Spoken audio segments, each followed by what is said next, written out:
Chapter 34. They followed Logan. Bobbie tried to listen as she showed them around the grounds, but her mind was racing.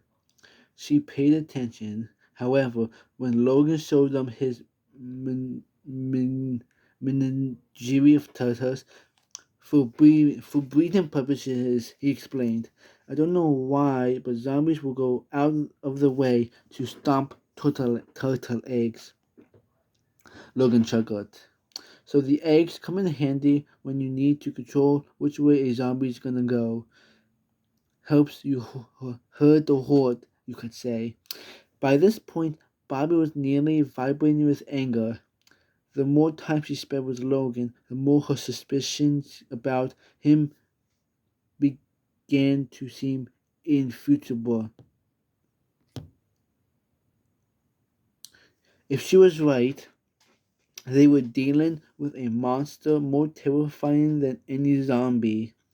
Logan led them through the building and up another staircase. At last, coming to a grand platform that stood atop the fortress and just below the pinnacle of the mountain, a great obsidian throne stood nearby, nestled into the crags, and to the east, Bobbie gasped at the sight of the sun rising over the ocean. Nice view, right? Said Logan, and he clambered on top of the oversized black stone throne. Fit for a king, I say. I say. Is that what you're up here to? Is that what you're up to here? Asked Ben, king of the zombies. Logan waved his hand dismissively. The zombies are just a tool, a means to an end. The goal is the same as it always was.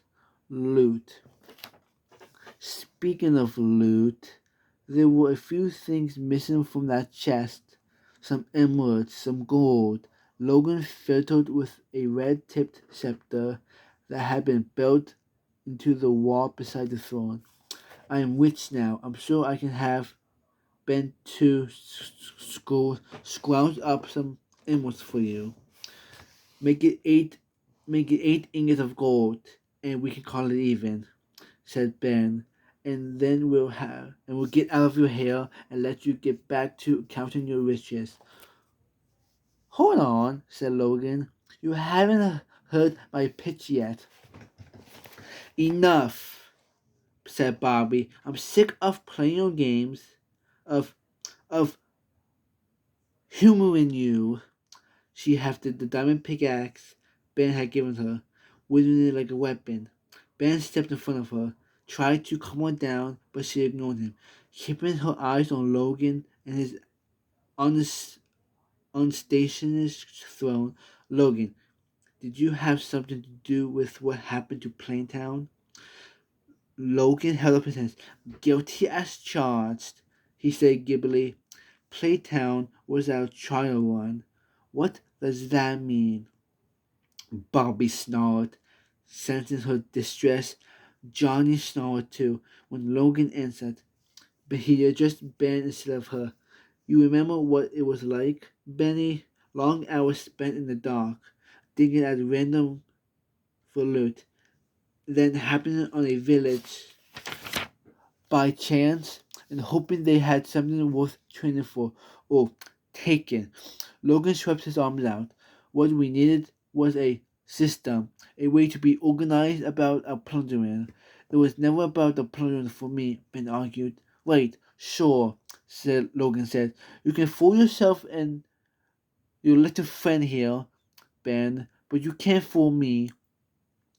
I know you like a payday as much as I do. His visage darkened, and I figured out the ultimate payday, Ben. I found a way to convert villages into a sort of farm for iron, to make them work for me, instead of just taking up space. It's actually sort of ingenious. He grinned. I've got an army of zombies, right? I send them into a village, using tunnels so they sneak right past the defenses. The zombies cause a panic, and then the Ravagers step in and do what we do. Bobbie felt sick. She swayed on her feet. She'd already suspected it, and now she had his confession. Logan had caused the zombie siege that had wiped out her village. He'd done it on purpose. How could you? She breathed. How could you do something so brilliant? Said Ben. Ben! Bobbie said, appalled. He turned to her. I'm sorry, Bobbie, but you've got to admit, it's a clever way of doing things. Set aside mortality for a minute. He said, put your personal feelings away and look at it objectively. I can't do that, she said. Our mortality is part of us, Ben. You can't just switch it off. Or could he? Bobbie, Bobbie's heart sank. She'd been sure that Ben was better than this. Potiphar had known the truth, though, hadn't she? It was why she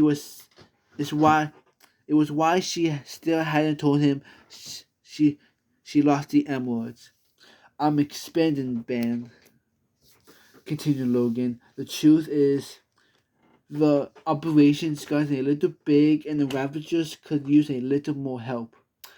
Iron farms are the wave of the future, and I intend to set up farms for interested clients overseas. I could use someone like you on my team. Logan leveled Ben with a very serious look, leaning forward on his obsidian throne. I need to know I can trust you though. Of course you can trust me, said Ben. Not as long as you're with her, said Logan.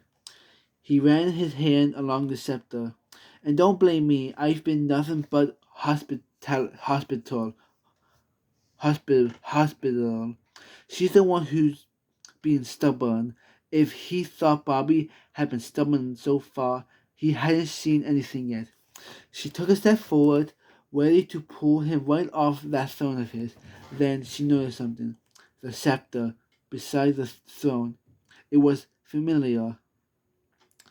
It looked just like the switch they'd seen in the tunnel. What had Ben called it? Ben, is that... Bobbie's question died on her lips as she had turned toward her friend. She saw something that she never thought she'd see. Ben was aiming an arrow. At her. Ben, she said, what are you doing? I'm sorry, Bobbie, he said. Really, it's been fun, but I just got an offer I can't refuse. Don't do this, Ben, Bobbie pleaded. I know you think he's your friend, but you aren't blind. You can see how cruel he is, can't you? She shook her head. Maybe you think you deserve his cruelty. Maybe you think you can fix him. I don't know. She leveled him with a steely look. I'm telling you that you deserve better than this. That you are better than this. And that together, you and me, she smiled. We can stop everything that's happening here. We can make the world better instead of trying to be the richest, fiercest survivor. I'm I'm sorry, Bobbie. I promise you, this isn't personal. Ben assured her and he pulled the bowstring taut. Well, I guess it's a little personal. You did shoot me with an arrow the first time we met. Ben, think about this. But Ben didn't stop to think. He let the arrow fly. It struck Bobbie in the shoulder, knocking her back. She dropped Johnny's lead. She tried to keep her balance, but she fell off the edge of the cliff, and she didn't stop falling until she splashed into the ocean. Chapter 35. When Bobbie opened her eyes, she was deep underwater. This was not what she'd meant when she said she wanted to see the ocean. Her heart held a chaotic swirl of emotions. She was angry and confused. She was hurt in more ways than one, but she was in awe, too, of the sight that greeted her. An alien landscape spread below her, like a desert covered in a hazy blue fog, with long swaying strands of sparse grass and little green tubes that glowed with an inner light. A school of colorful fish swam up to her as if curious, and then, when she reached out to touch them, they darted away. One fish, riddled with spines and startled by all the movement, puffed up to epic proportions. In the distance, a multi-armed squid drifted lazily. It looked like it was flying. Bobbie forgot her anger and her worry. The world was so big, but it didn't make her feel small. It made her feel as if there were as many possibilities for her as there were stars in the sky. But every possible future started with getting Johnny back.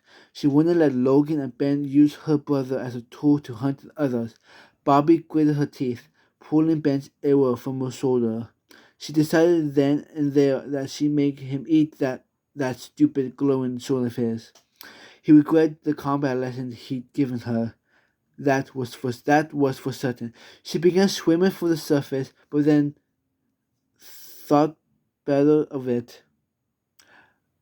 Logan and Ben probably assumed she was dead, and why disabuse them of that? She didn't seem to be having much trouble holding her breath, so she took a moment to consider her options. What if she dug her way to safety? Bobbie swam to a sheer rock wall and started digging. The water slowed her dig swing somewhat, but all the same, the diamond pickaxe made a short work of the stone as she carved a narrow tunnel forward, and then up. By the time she felt the need to take a breath, she was out of the water and lost somewhere deep underground, but she was alive, and she had a mission. "I'm coming for you, Johnny," she said, "and if I had to go through that trailer to get you, then that's what I'll do." It was late morning by the time she made it to the surface. Rather than rush in to save Johnny, which she desperately wanted to do, she decided to play it smart. Ben had told her that battles were won with intelligence, not swords. Just as she'd watched and leaned the attack patterns of creepers, zombies, and slimes, she could benefit from watching Logan's fortress at a distance and striking only when the moment was right. At dusk, she finally saw what she'd been waiting for. The gate opened, and Logan's cronies appeared, leaving on their nightly errand to check Logan's traps and round up any zombies they could find. As soon as they were out of sight, Bobbie made her move, staying out of view of the main gate and hacking her way into the fortress from the far side of the mountains. As she stalked the Spartan hallways of Logan's fortress, she took a grim pleasure in the irony. This time, she was invading his home, and she'd help herself to all of his stuff. She found a chest in an empty bedroom. It was booby-trapped. Ben had taught her what to look for, and she avoided the trap. Taking the TNT that had been rigged to below, as well as the various valuables she found inside the chest.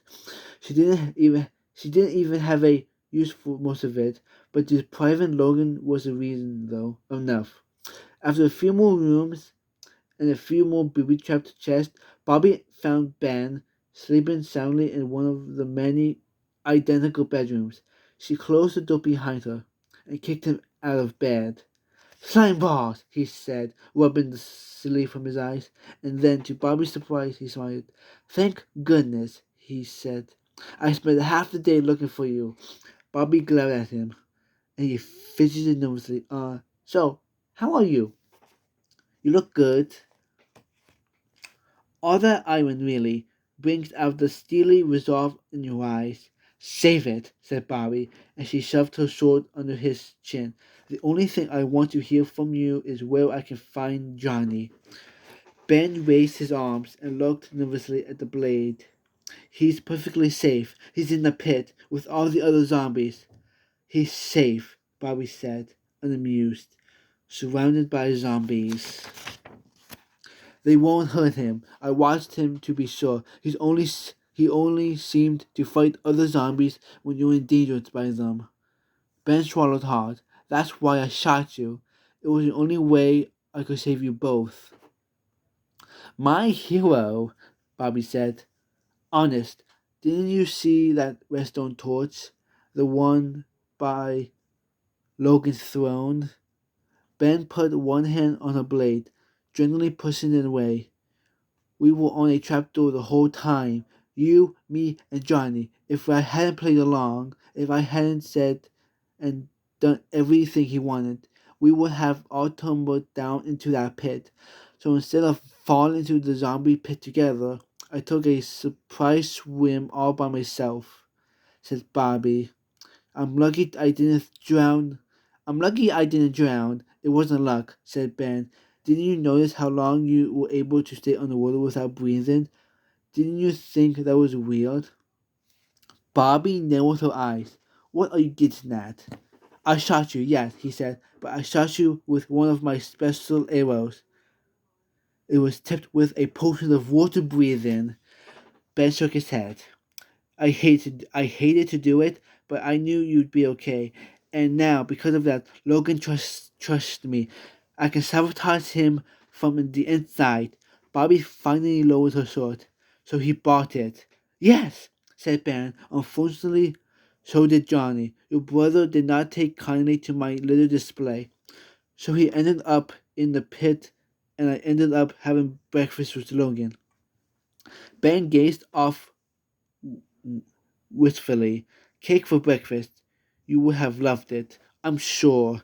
The conversation was dreadful, though. He's done here, Bobbie. He wiped out every village within 50,000 blocks.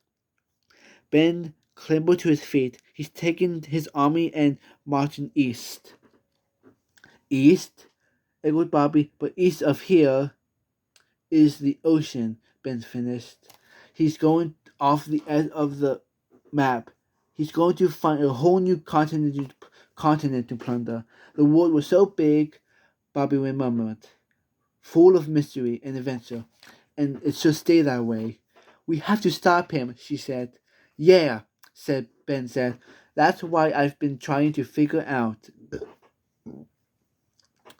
the obvious solution is to destroy his army of zombies, but how would to do that? I don't know. Would this help? Bobbie asked, and she held up one of her recently acquired blocks of TNT. Careful with that, Ben said, and he flinched. But then a smile spread across his face. All the zombies in one place. Minecars that led right to them, and some TNT.